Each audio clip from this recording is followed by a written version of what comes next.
Welcome back to inFocus with David Coletto. I'm David Coletto. On this episode of inFocus, I'm joined by author and activist Seth Klein. Last year, Seth's book, A Good War, Mobilizing Canada for the Climate Emergency, was published by ECW Press. In it, he argues that in order to meet the climate crisis head-on, Canada will need to mobilize like it did during World War II.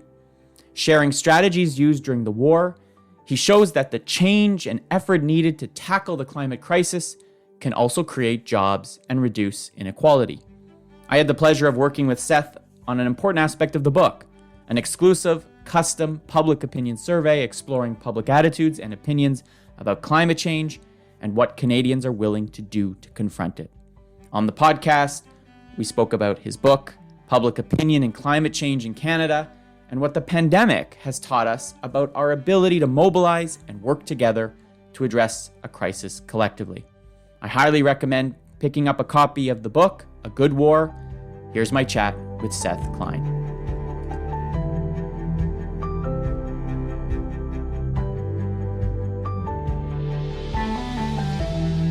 Well, Seth, real pleasure to see you and to talk to you about this. Thanks for coming on the podcast. Good to be here, David.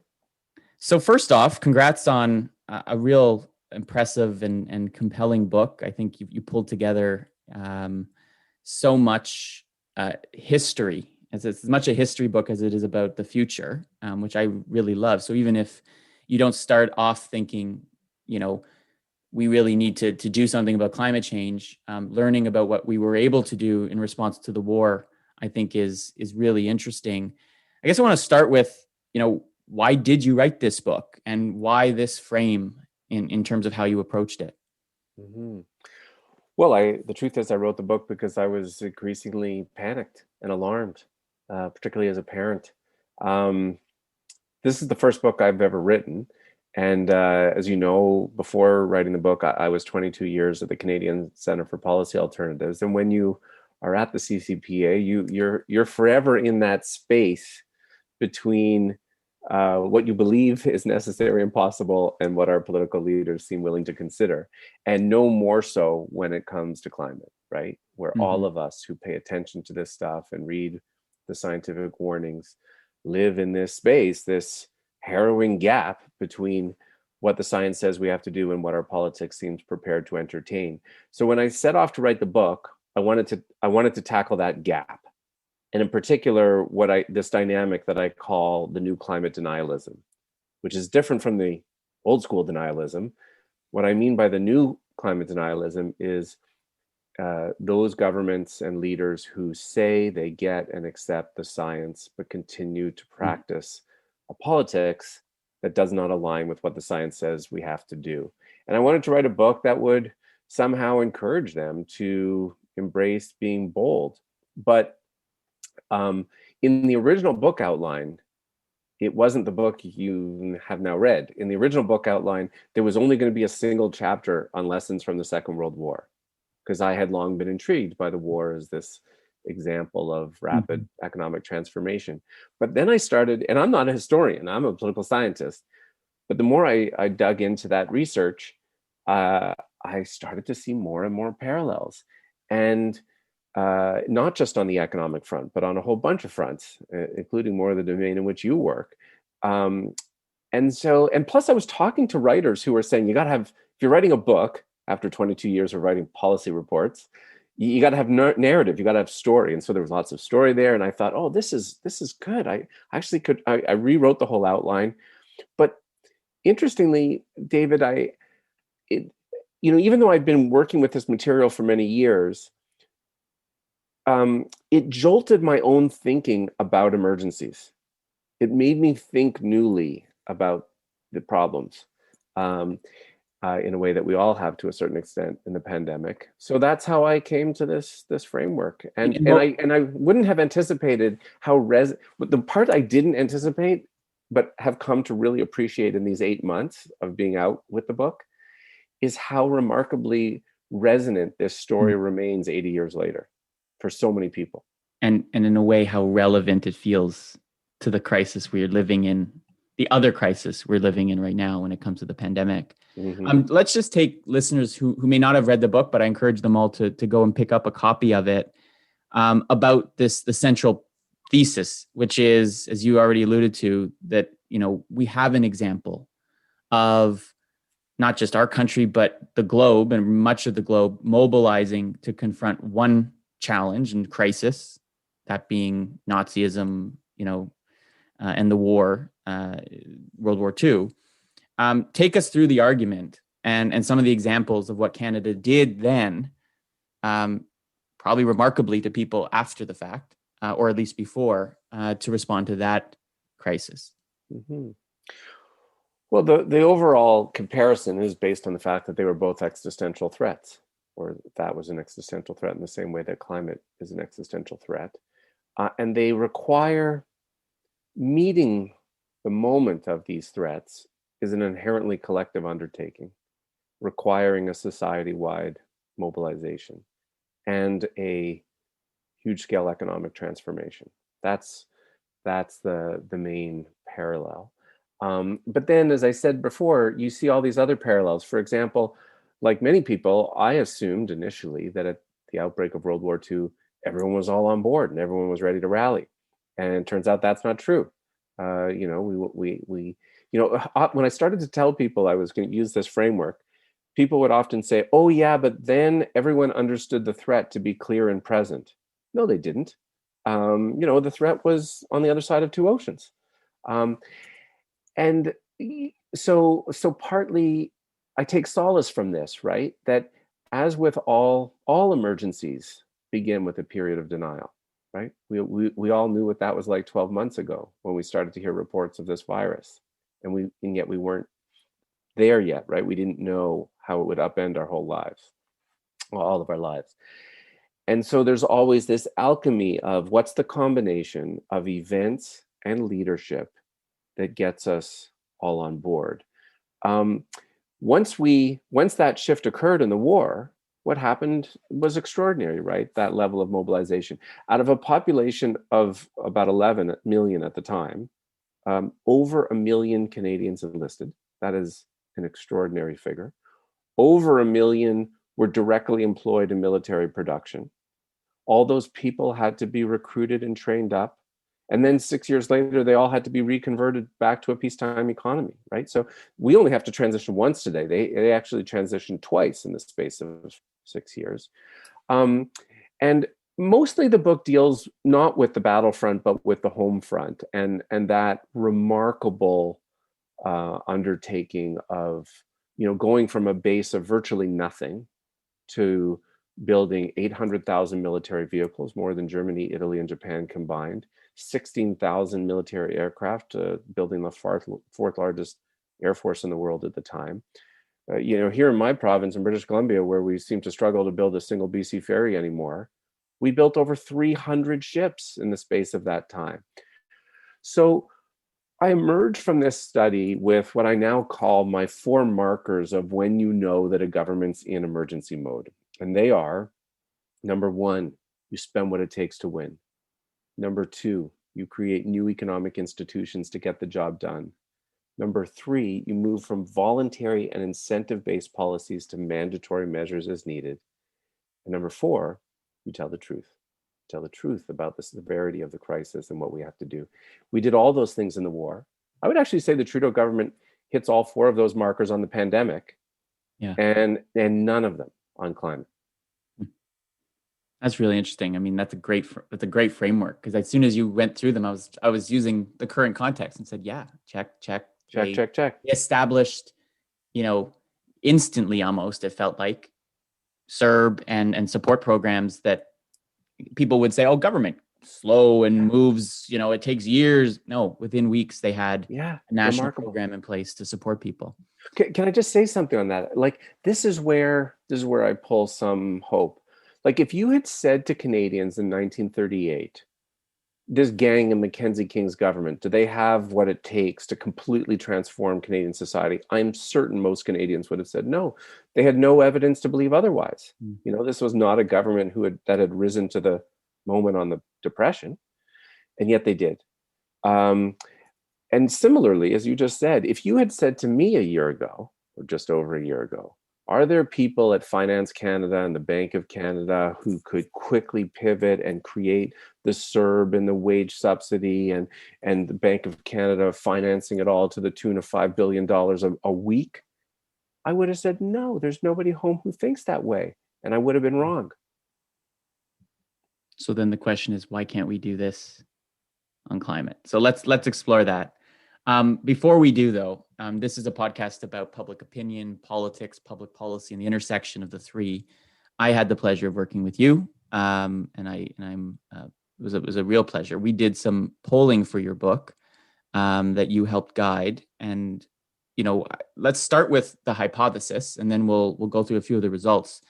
And that hypothesis, when we first spoke, was you said, David, I firmly believe that the public is ahead of our leaders of all political stripes, that they want more action than leaders think they do.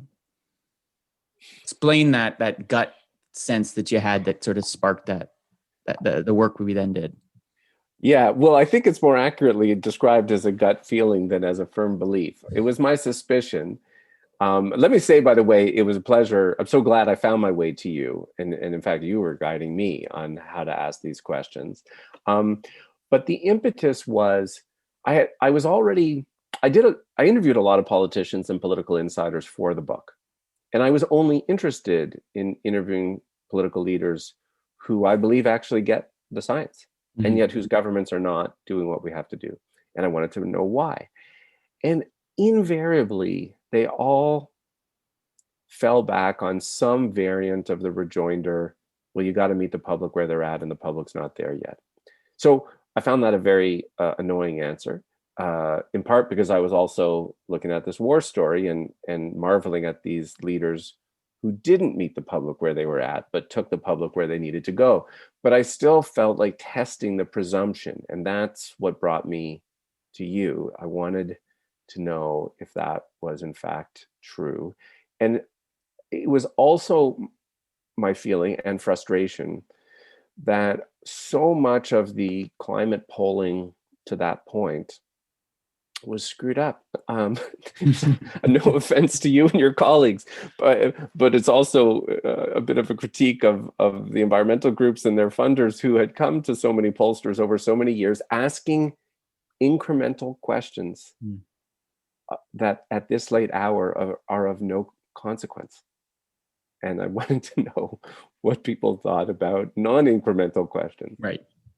So let me just take our listeners through a little bit of what we found. So we did a large survey back in, I believe it was 2018-19.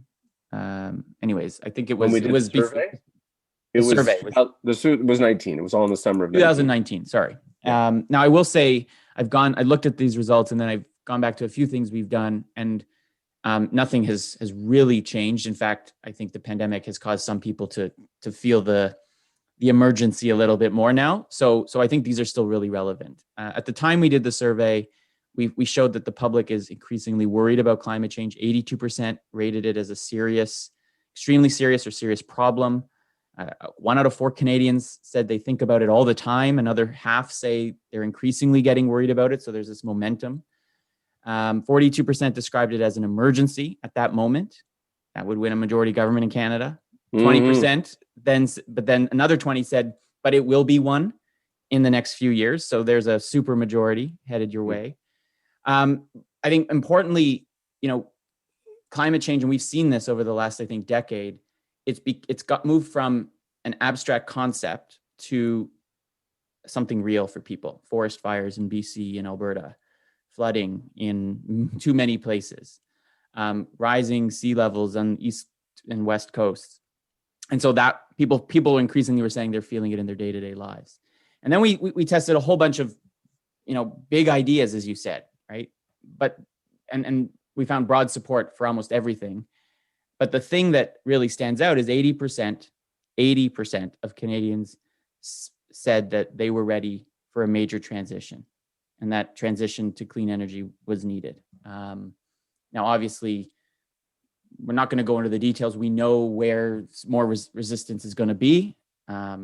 And I think that was part of your talk about a just transition and making sure that what we need to do deals with folks who work in the oil and gas sector and the energy sector. But the big picture here, I think, is, and this was now 2 years ago, that already at the time there was evidence, multiple questions asked different ways.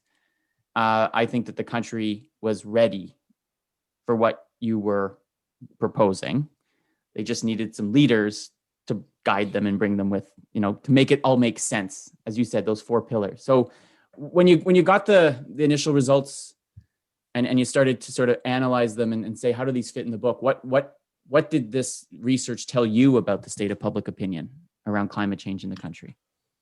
Well, so first of all, it confirmed my gut, which is that the public is ahead of our politics when it comes to the climate emergency, both in terms of seeing and understanding it to be an emergency, and in terms of their willingness to accept truly bold climate policies, by which I mean policies that go well beyond what any federal or provincial government is currently offering. And as you say, on the first of those, that the terrain had in fact shifted. I don't think I would have had the same results 2 years earlier. That the combination, particularly extreme weather events and the student strikes, I would say, were shifting the terrain of public opinion, and that people were moving from seeing climate as a threat somewhere else sometime in the future to here to now. As you alluded to, you do get these regional differences where, support and understanding is sort of at a high in Quebec and a low in Alberta. But even in Alberta, the results were pretty darn good. And I think, I actually spent a chunk of one of the chapters of the book delving specifically into those Alberta results, because I think it's important not to let Jason Kenney define the political culture of Alberta. It's a lot more complex. So the support for bold action was there. I found some resonance around that wartime footing. But there's a couple other important things that came out of this. One has to do with the connection with inequality. And there too, there's an interesting comparison out of the wartime story. But there are a lot of climate policy purists out there who say, don't link climate to, fighting inequality and social justice and all these things. Don't make it more complicated. It's hard enough as it is. And I think they're wrong. They're wrong because, first of all, these are connected, right? The richer you are, the higher your emissions. The poorer you are, the more vulnerable you are to climate change. But what the polling shows is you should link these things because that's how we win. So we had the questions in the poll with you that asked people about their willingness to support or accept bold climate actions. Then we asked a series of questions which said, well, would your support go up and down or down if we did this by increasing taxes on the wealthy and corporations, by increasing transfers to low and modest income people, by offering a good jobs guarantee to fossil fuel workers? And on every one of those, when you link it that way, the support for the bold climate action doesn't go down, it goes through the roof. And you end up, similarly, when you present a definition of the Green New Deal to people, linking climate and inequality, you get levels of support that go well beyond what any political party in this country gets. So that was neat. But I do recognize, and I talk about this a bit in the book, the opinion picture is more muddy than what my poll with you showed. There is, more recently I've seen some stuff showing that you basically have like 25% of the public that's the climate alarmed. And then you get almost half the public who are this group in the middle who are worried. They know we need to do something. Their understanding of what causes climate change and what to do about it is abysmal. The level of literacy just is appalling. Yes. And frankly, this is the group that the Liberals can make all kinds of mischief with, because it doesn't take much to tell these people, to give these people the impression that you're doing something when you're not. Right. And I think in the face of that large group in the middle, this kind of movable middle group, the leadership has been incredibly lacking. And that political leaders, instead of engaging these folks to explain why and how we need to meet this moment, they're reinforcing the confusion and the contradiction with untrue messages like we can take climate action and still expand fossil fuel production. They're not being straight and honest. And I don't think history is going to look kindly upon that kind of leadership at all. Just on a point about the sort of lack of, I don't know, climate literacy, let's call it. I did some focus groups with so-called swing voters in like suburban Toronto before the last election. And at a basic question, when we ask what's causing climate change, the answers, like, they're shocking. People said garbage. Yeah, they go right to plastics. People aren't recycling enough, right? Like, or when you ask them, what's the solution? Recycle more, right? And recycling will help, but as you point out in this book, not nearly enough, anywhere near what we need to do. So yes, I think that's a big challenge. And how do you? And the only way you do that is by bringing leaders into the place.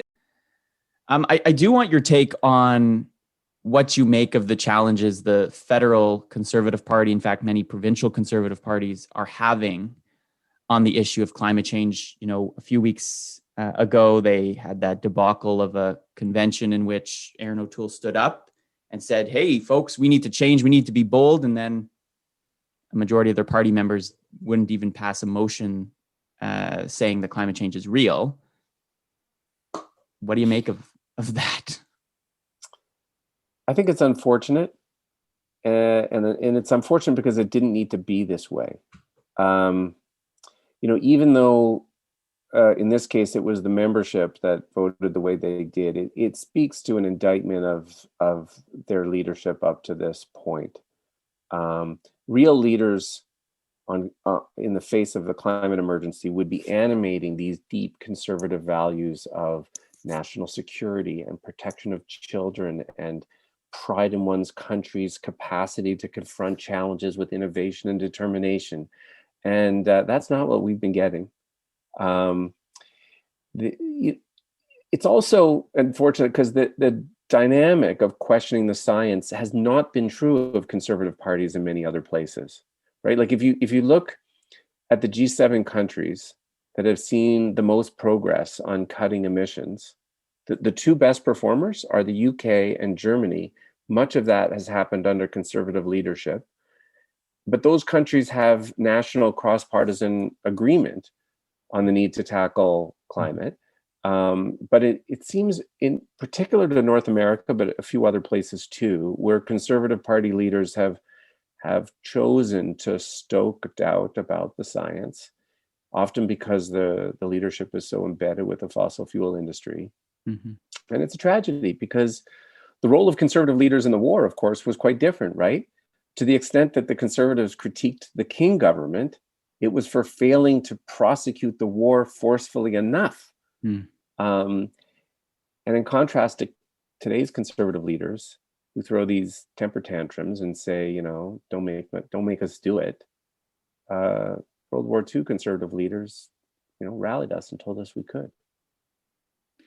It's as the research we did together shows, there's a clear vast majority want action, but because of the way I think conservative leaders have talked about this issue or refused to even talk about it, they don't even talk about it.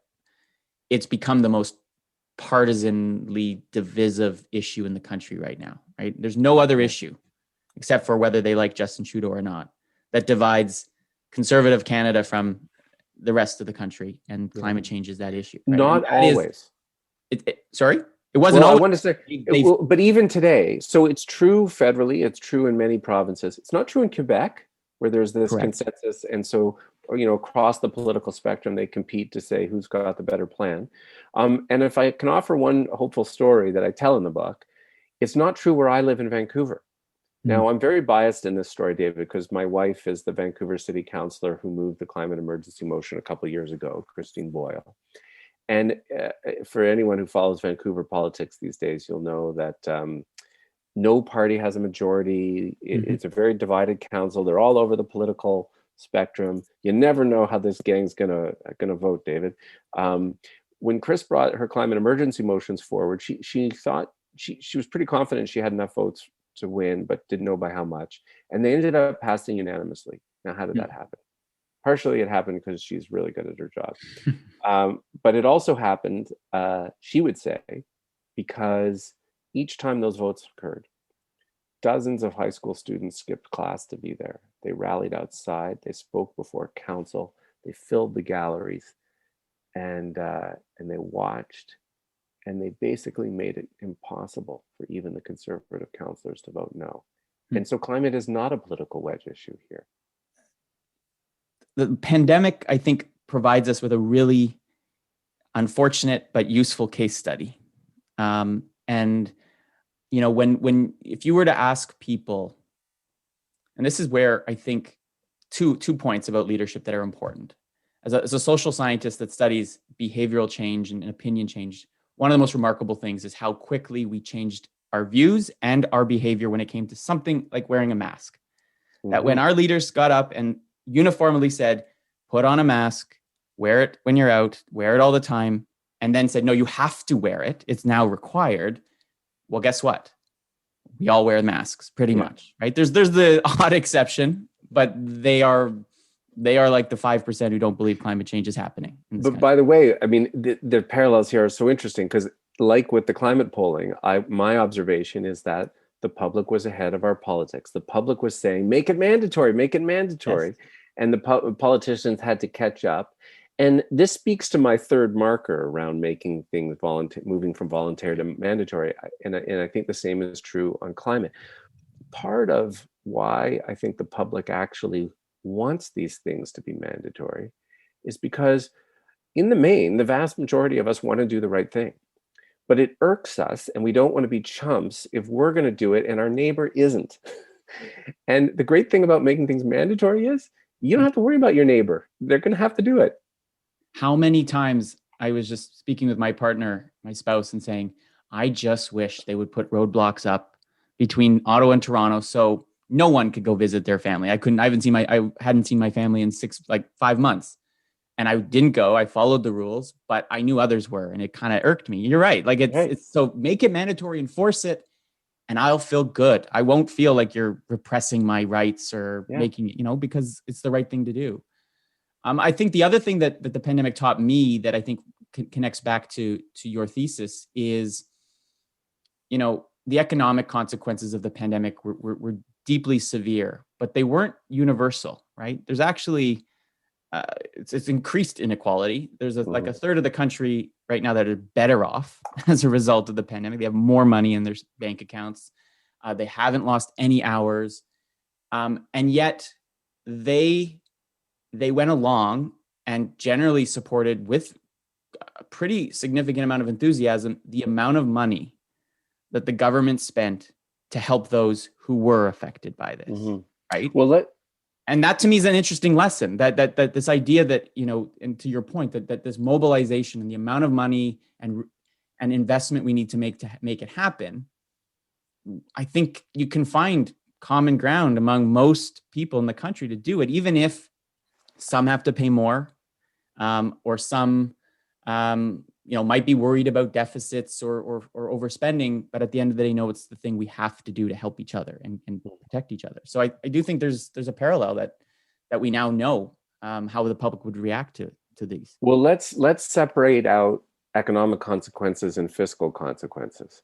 On the economic front, I think you're absolutely right. And one of the lessons I delve into in the book is that inequality itself is toxic to the social solidarity you need for mass mobilization.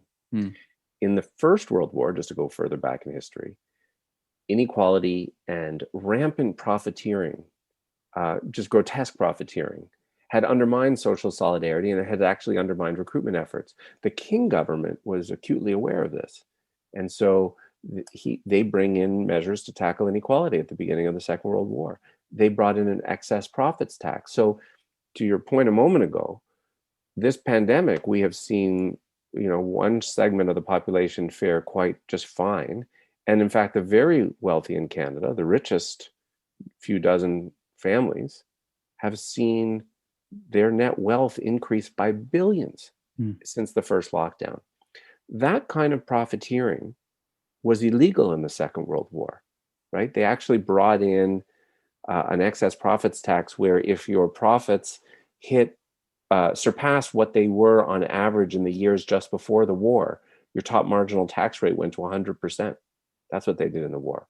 Because they knew that if you're asking people to make great sacrifices, you had to have social solidarity. You truly had to demonstrate that everyone was in. And we've missed that in this pandemic. And that undermines I'll say, solidarity. I don't think we know what the consequence, like the social solidarity consequences of that are, right? We're still living through this crisis, but in the months after it's all done, that's the moment in which the consequences of that, I think, are going to be felt in terms of our cohesion and how our country kind of holds itself together. Absolutely. And I think it's why, you've done polling, I know, on the question of wealth taxes. And I think it's why right now people are really clamoring for that. On the fiscal consequences, this is where I take some hope out of this pandemic experience. We have racked up a big increase in the debt to GDP ratio this year from about 30% to 50%. That still pales in comparison, by the way, to what happened in the war. We came out of the war with the debt to GDP ratio well over 100%, more than double. And almost all of that is now held by the Bank of Canada, right? As I was mentioning before, they've been buying up government securities at this extraordinary rate. So to me, what the pandemic experience has laid bare is what was possible all along to confront climate and homelessness and poverty. Like, it turns out that just like Tommy Douglas predicted before the war, that when a government recognizes an emergency, the money is always there. And now we just have to direct it towards this task of our lives. Interesting. One other point, and then we can look to close this. It's been really great conversation. I think the other thing that you mentioned it earlier, the science of climate change. We don't debate it, thankfully, as much anymore. But there's still, to create that sense of urgency, right? You still have to really believe the science. And I think one of the things personally I've taken from this, and our research backs it up, is that coming out of this pandemic, there will be a moment where more people will trust scientists, more people will want scientists helping make decisions and being, it was funny. I was recording another podcast this morning that will come out right before our conversation. And we were talking about how political leaders, have had to have an accountability, someone who's holding them accountable, sitting right beside them in these press conferences, right? So on the one hand, you've got the health minister, and then beside her, you've got Dr. Tam, right? And so you can only say, you can't get away with saying things that aren't fully true or don't express. Imagine you had the provincial or federal minister of the environment and climate change in a press conference with Canada's, chief scientists sitting beside them, saying, there to offer their view, right? Like there's been an accountability during this pandemic that we don't see in a lot of other policy areas for government. And so I do think that it'll be interesting to see how that develops, right? Will there be a greater demand for that, or will political leaders probably return to what they'd prefer, which is less direct accountability and having somebody who actually knows the science and can articulate it, not sitting beside them. But I do think that I have learned, as I'm living through, and you are in Vancouver, this third wave, and every epidemiologist, every scientist who knows this stuff said this one will be worse and it's going to be more devastating, and didn't feel like our political leaders responded in the right way. And here we are, right? Yeah. And so, again, another lesson of this pandemic that I think can only help the cause you are fighting for. And I am with you on it in terms of us wanting to see this dealt with. But I think the public will also appreciate that in a way that they wouldn't have before this pandemic. In fact, we saw, trust in scientists was headed down, not up. I think it's restored our faith in rational, scientific exploration and discovery. The same years, and by the way, the same dynamic you're describing with government and scientists has also been notably true with the media. right? When it comes to climate, the media had this ridiculous compulsion to kind of give equal space and time to both sides. And yet we've not seen that compulsion at all when it came to the pandemic on the part of the vast majority of media. So I think by and large, we will emerge from this pandemic. First of all, we now have this modern reminder of what emergencies are supposed to look like and feel like compared to the lackadaisical approach on climate. We'll see where we land on social solidarity. I'm still cautiously optimistic, notwithstanding the profiteering. But I think you're absolutely right that we emerge with a new appreciation of the role of public services, respect for science and scientists. We all have this evidence of how quickly we're capable of moving, and it just lays bare the speed and scale of what's possible. So let's wrap up on a positive note then. As you have, virtually toured the country, talking to Canadians about your book and sharing, are you more hopeful today about our ability to do what you've outlined? I am. I am, but both out of our pandemic experience and this little historic project. Both are this reminder of the speed and scale that we are capable of once we recognize an emergency. Your hope question is always a bit fraught for me, because if I were a betting man, do I think we will do what we need to do in time? I don't know. It's very much an open question, and I often don't feel optimistic about that. I do take some solace again from the war story, which is, I mentioned the level of mobilization earlier, over 1 million enlistments out of 11 million people. But you know what those people didn't know? They didn't know if they would win, but they did it anyway. And maybe that's as good as we can do right now. Right. And I do, we've been talking about all these comparisons with COVID, but here's an important difference. Everyone's wrestling with COVID fatigue. And I've had people hear my thesis and say, "Oh, well, look how tired people have grown of emergency in the space of a year. And now here I am asking people to be in emergency mode for a few years." But here's the difference. Everything that we are urged to do in response to the pandemic is anathema to all of our social instincts. Stay home, isolate. That's hard. And the good news about the climate emergency is what we are called upon to do is precisely the opposite, to go out and do something grand together. And we can do that for a few years. Well, that is a great way to end this conversation. I thank you, Seth. I learned more here in our conversation, and I suspect I'm not going to, create more work for you, but I suspect you may need a second edition of your book to add on a chapter on the pandemic when this is all over, because I think there's a lot of parallels. Thank you very much, and I hope you're safe and your next. I know you've got some exciting work ahead, and thanks for writing this book and telling the story. Thanks, David.